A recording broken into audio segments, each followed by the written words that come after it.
मनुष्य का सबसे बड़ा दुहक यह है कि वह स्वयं को कभी वैसे नहीं स्वीकारता जैसा वह है।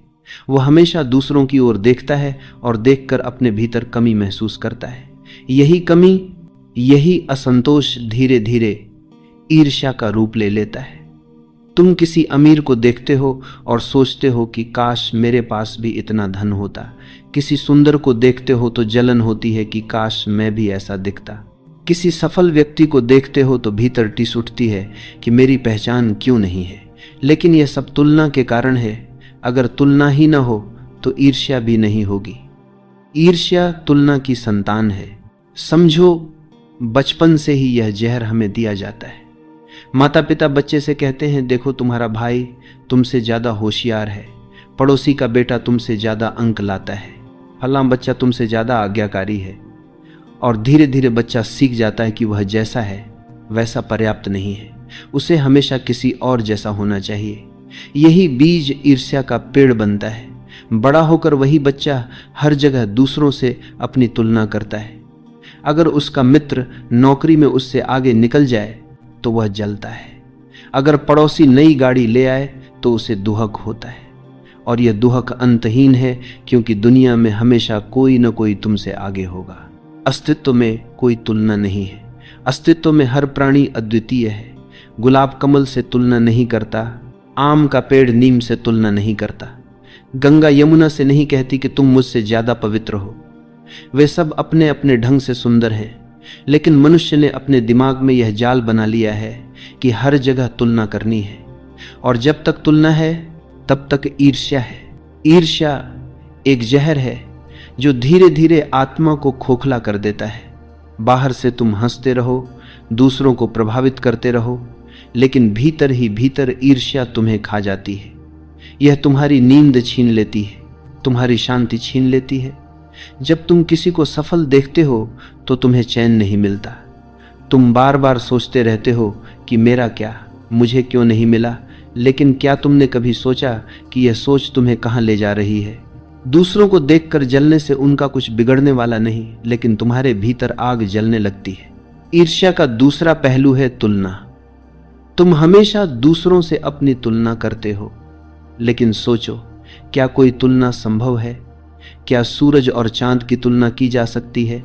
क्या समंदर और आकाश की तुलना की जा सकती है? वे सब अलग हैं, अद्वितीय हैं।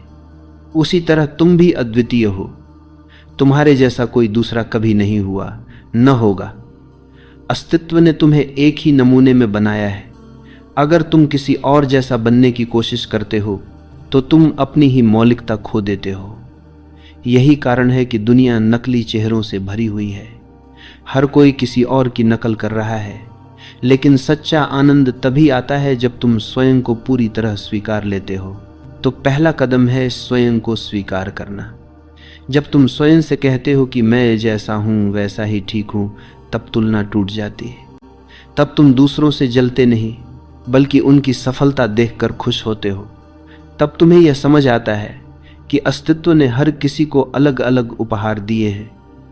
किसी को सुंदरता दी है, किसी को बुद्धि दी है, किसी को संगीत की प्रतिभा दी है, किसी को ध्यान की गहराई दी है।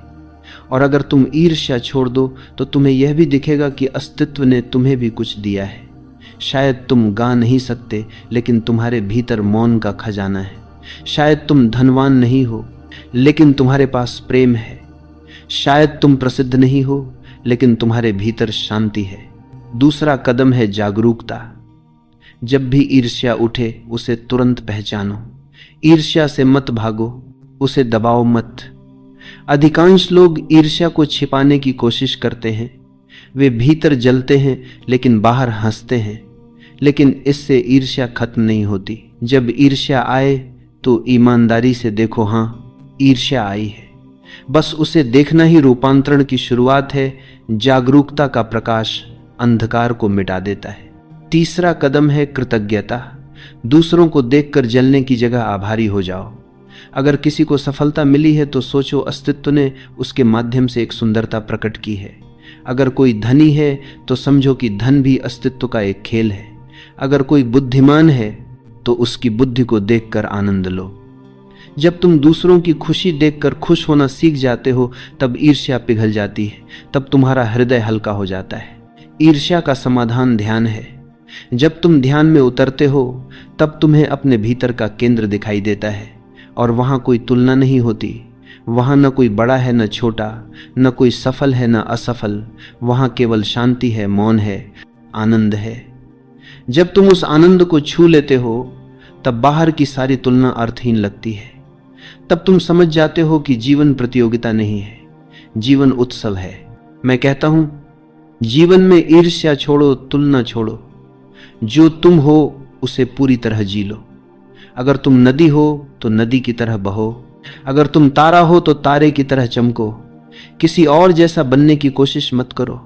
अस्तित्व ने तुम्हें जैसे बनाया है उसी रूप में सुंदर बनाया है। जब तुम स्वयं को स्वीकारते हो तभी तुम्हारे भीतर आनंद का फूल खिलता है।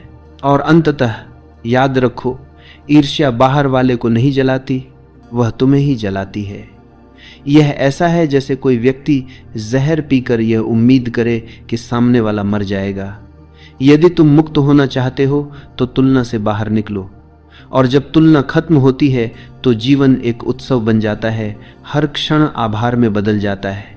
मैं तुमसे कहता हूं, अपने आप को स्वीकारो, ईर्ष्या को पहचानो और कृतज्ञ बनो। तब तुम देखोगे कि जीवन कितना अद्भुत है, कितना रंगीन है। तब तुम्हारे भीतर कोई बोझ नहीं रहेगा, केवल मौन रहेगा, केवल आनंद रहेगा। यही है ईर्ष्या और तुलना से मुक्ति का मार्ग। यही है ध्यान, यही है प्रेम और यही है मुक्ति।